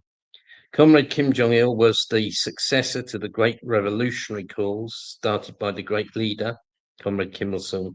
The Korean Revolution was carried forward by Comrade Kim Jong-il, who developed the Juche idea in depth and later implemented the Songun or Army First policy to defend independence. Thanks to the Songun policy, the self-defensive might of the DPRK was built up splendidly. Our meeting recalls and salutes the great achievement made by great comrade Kim Jong-il in defending for socialism and advancing the Juche idea, as well as safeguarding peace and independence. We wish you good health and success in your work. Do we approve the message? Oh, yes. Right, so that's approved. Okay, I hope people, the online participants can just bear with us. I'll just take a few questions from the participants who've actually made the effort to be physically here today, and then I'll go down the chat and pick out a few questions and take them. So while we take questions from the floor, actually I'll leave it on. Okay, any questions? Okay, yes, go ahead, yes. So, you stunned me. I don't know how this is true, but it was a picture of a nuclear submarine made or will be built by North Korea. Now, I'm no admirer of any kind of armament, but just to give you a picture of the technology involved, Britain, which is one of the oldest industrial countries, Forest program and their nuclear submarine was actually given to them by the Americans. The technology, the designs, the materials. Even American engineers visited Britain to show them how to assemble it.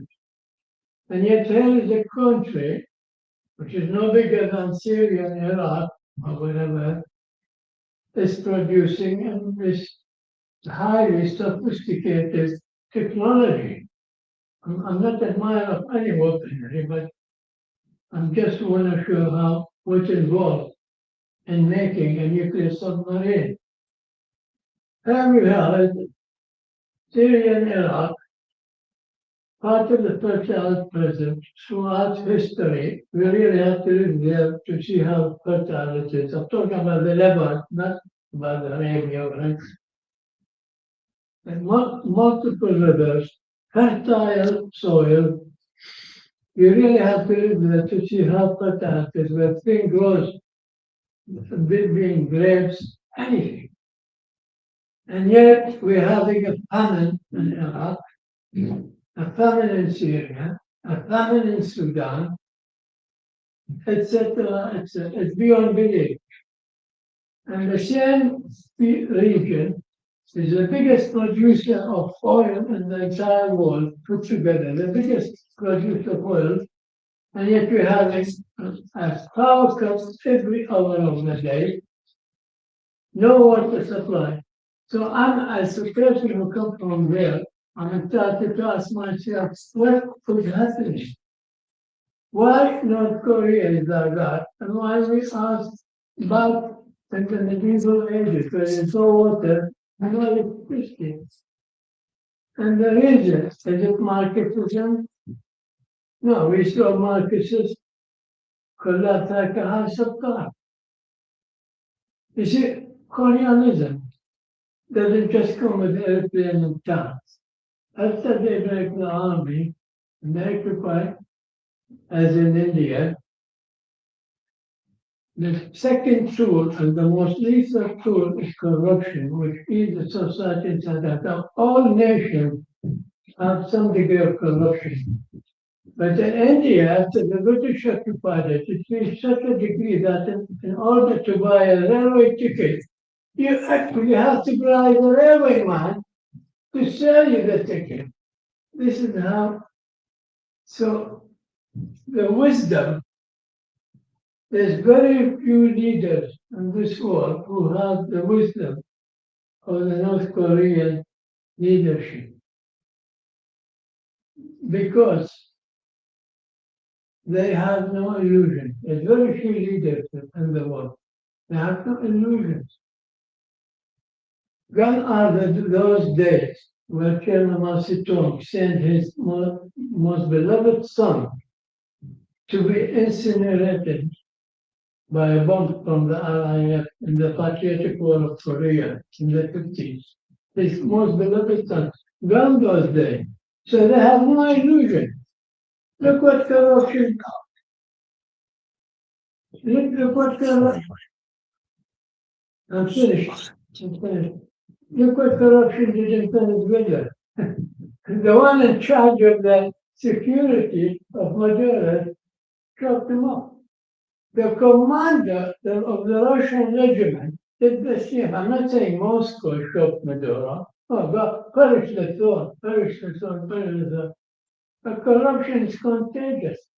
If the leader of the Republican Guard of Maduro is so corrupt to shoot Maduro for a few dollars, do you think the Russian commander can be better?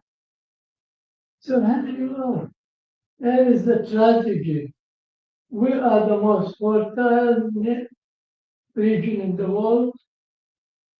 The bigger producer of oil, and we suffer from famine. No one gets to see us. So independence is not just a theoretical, academic revolution, left-wing talk. It is the bread and water. And that's why I don't know where they got this wisdom. I know the Southeast Asian, they had an ancient wisdom goes back to Confucius. But we had an ancient wisdom. The Middle East is the cradle of religion and wisdom. But it's really unbelievable hell. And I hope you understand the reality of the Levant, Iraq, Syria, all these de facto British colonies, Iraq, Syria, Sudan, Yemen, and apart from the hell you live in, you're not allowed even to live in peace in hell and poverty. There's war, continuous war, and because the colonialism, imperialism will never give up. The European been at our thoughts since the Crusader days, and it's one colonialism from another. You remove one, they come. You remove one face, they come another. So thank you. Right, thank you much for your contribution. I thought it was a question, but it was really a contribution. I mean, the wisdom of the Korean people and their uncompromising stance comes from the great Juche idea and the Songam idea, and the leadership of President Kim Il-sung, Chairman Kim Jong-il, and respected comrade Kim Jong-un. And what you were referring to was at the beginning of your contribution was the construction of the DPRK's nuclear submarine, which is huge. And it's amazing when you think that about 120 years ago, Korea couldn't even make small rifles and was colonized by Japan as a result. Now they're building huge nuclear submarines, intercontinental ballistic missiles, nuclear weapons, tanks. DPRK produces its own tanks. This is an incredible achievement, and you're very, I think you're very right to sort of highlight it. And with Venezuela, I released short article that some people may have seen about comparison between the DPRK and Venezuela. Well, in the first place, the DPRK has nukes, but it is also, the DPRK is based on internal unity, and the DPRK has always rooted out traitors within, whoever they might have been, whereas that was not done in Venezuela. And I think it was not just corruption; it was people who were prepared to betray their country because they obviously looked up to the United States and thought they could advance their own interests by collaborating with the United States. But within the DPRK, there was factionalists in the 1950s who worshipped big powers and wanted to go along with revisionism when it appeared in the Soviet Union, and they were eliminated, and the revisionists in 1967 were eliminated, and also the counter-revolutionary traitor in 2013. So DPRK is always rooted out internal enemies, but Venezuela did not do that. Anyway, so are there any other questions from the audience here? Well, I try and tackle the start trying to tackle the live chat. You know, we're aimed to finish by 5 o'clock because no people have got places to go. Any other questions from the audience here?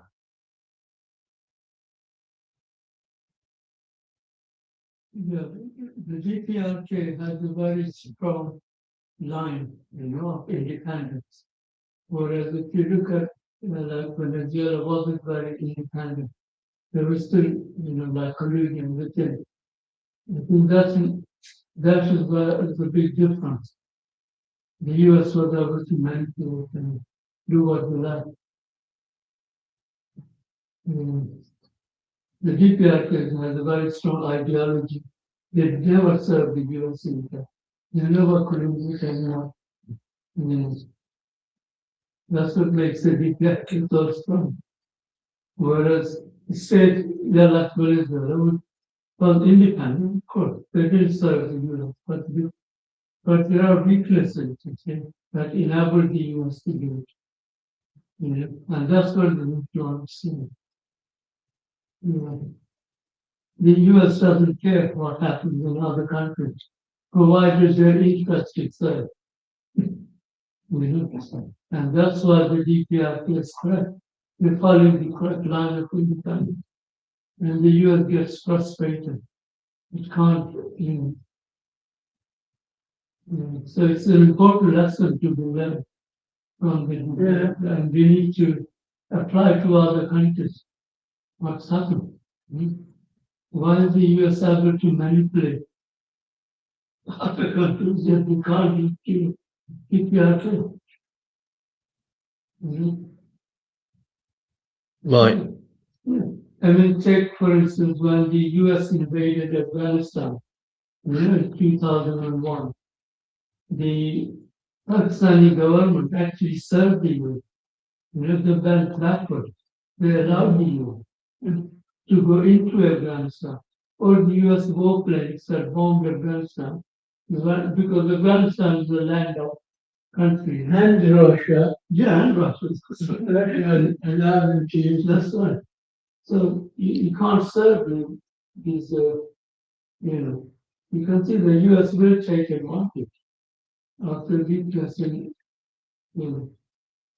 it's their interest to invade and to maintain their hegemony. And we envy the people of Korea, really. We do. But you're from the Middle East, yeah.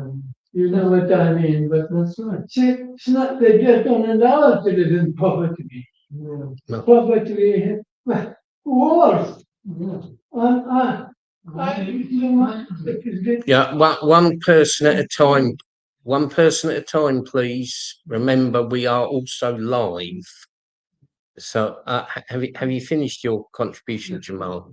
Right. I'll I'll just respond to that, and also, perhaps people who are watching online might not have caught all of that. But basically, the comrade here in the audience has said that the DPRK has always maintained the ideology of independence, and that is what makes it strong. And that's really a theme of this meeting. And the DPRK has never looked to the US, and it's never compromised with other countries. So anyway, I don't know if there's anyone else in the audience who hasn't made a contribution. Right. Okay. Well, so I'm just going. If the people who are here physically could bear with me, I'm just going down the chat. I'll pick it. I'll try and answer some questions. Got lots of greetings. Greetings from Moscow. Greetings from Turkey. Greetings from the Midlands. Someone's put that their cat says hi. Well, I mean, you know, with the terms of the background, we're not using our own premises. We're using a community centre in Brixton that we've hired out. So we can't do anything about the background. I mean, this is the first time for a while that we've actually streamed a meeting, our first, go at having a hybrid style event. So it's a little bit of a learning curve.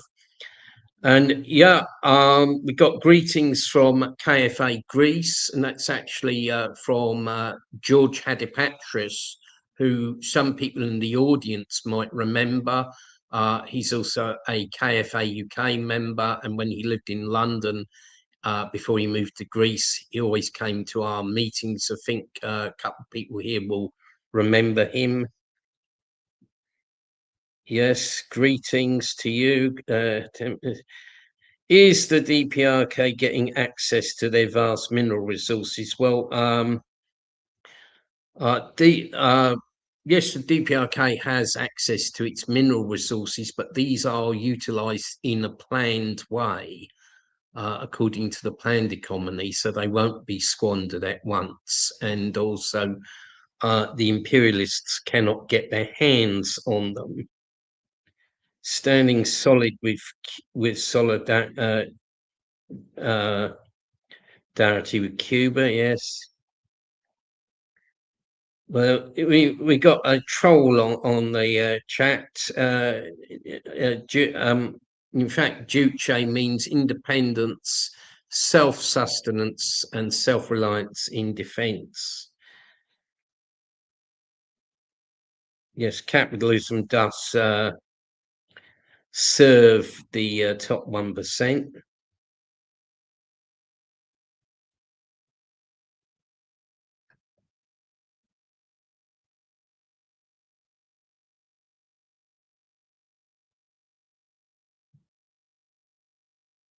Someone's asked about China, and no, in my opinion, China does not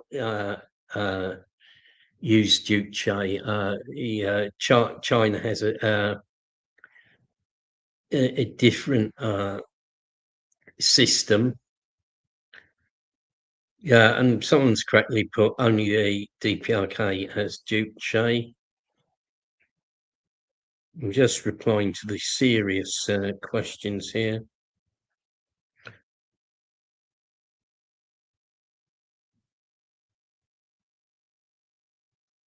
Oh, yes, someone's put, George has put, he hasn't seen Andy and Theo in ages.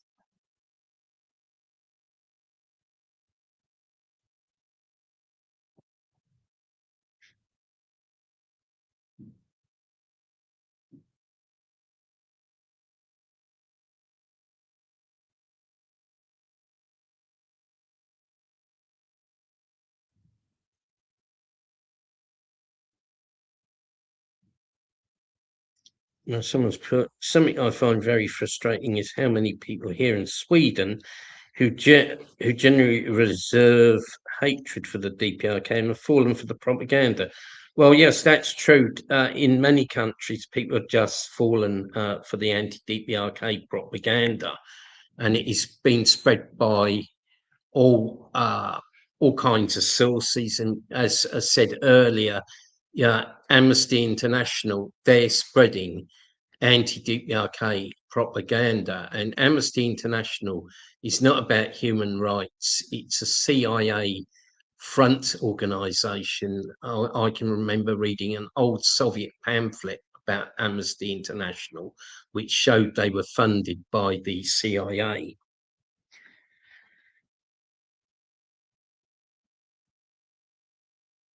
Yes, solidarity to KFA Greece. Thanks for your solidarity. And also greetings to comrades in Serbia. Yes, this will be made available to watch again.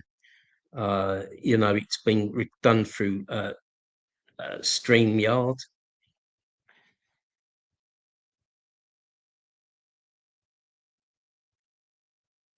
Greetings from Colombia. Yes, well, we got lots of greetings, and someone's asked what is your opinion about socialism in South America? Well, you know, different Latin American countries have tried to build socialism, like Venezuela, and in the past Chile under President Allende, who was martyred. He was killed in the fascist coup. And I would say, you know, having visited Latin America, I would say Latin America definitely needs socialism. But, you know, again, this is a big subject I could talk a lot on. Do Koreans regard capitalism as any different from feudalism? Well, yes. They regard it as a distinct mode of production.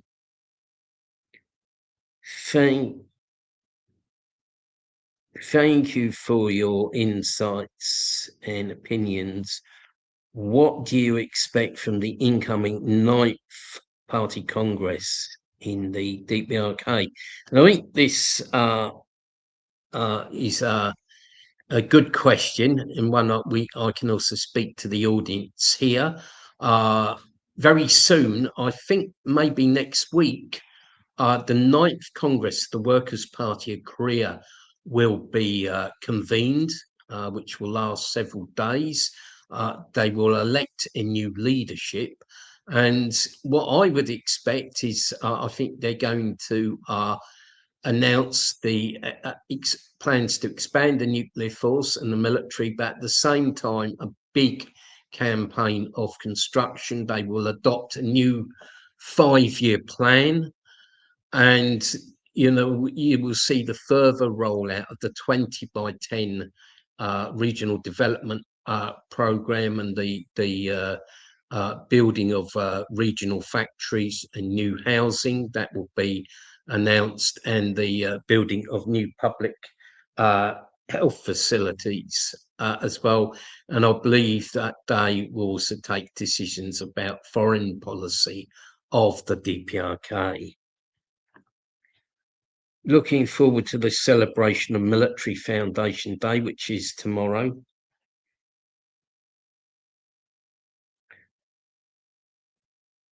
So-called defectors are paid handsomely for lying. Same true of China. Well, it is true that defectors are paid huge sums of money to lie. They can receive up to $1 million for lying about the DPRK, and some of these so-called defectors, you know, human rights darlings, are actually grifters making lots and lots of money. Yomi, the infamous Yomi Park Miss Plastic in the USA, was being funded by one of the major credit card companies. in the US, and it is the fact behind a lot of the anti-DPRK propaganda stands the elite, stands monopoly capital. They are funding this propaganda and they are paying people to lie about the DPRK. And, you know, in the West, you can be punished for supporting the DPRK. You can lose your job. You can be denied promotion.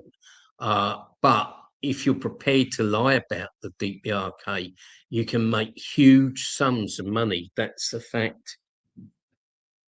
My career always be loyal to the Sangam path. Some say a new committee on artificial intelligence might be founded during the 9th Congress. Well, I'm sure that the subject of artificial intelligence will be discussed at the 9th Congress. And yeah, DPRK may well set up a ministry or a commission to oversee its development in the DPRK, where it will be developed in the interests of the people, not for exploitation, not for cost cutting, but to make life better and easier for people. Okay, well, I think we close the live chat there. Just say to people who are joining online, thank you for joining online today. Sorry if you had to endure a sort of a 15-20 minute break, but I hope you were able to get tea and coffee during that, or beer or whatever. We're also going to be having an online meeting on the 16th for people who can't travel to London and people who missed the live stream. And, you know, I'll be doing future live streams of my own and making a few new videos on the requests of the online subscribers. So I thank you all for joining us online. Say goodbye and see you all again. We're in future. This seems to have worked well, apart from the bright background that some people are complaining about, and maybe one or two other small problems. It's worked well today. So you know, if the audience here agrees, we'll be streaming future meetings so that people can more people can see these meetings. But I say thank you all for being with us today. So goodbye, comrades. And people are saying it's a great live stream. I think people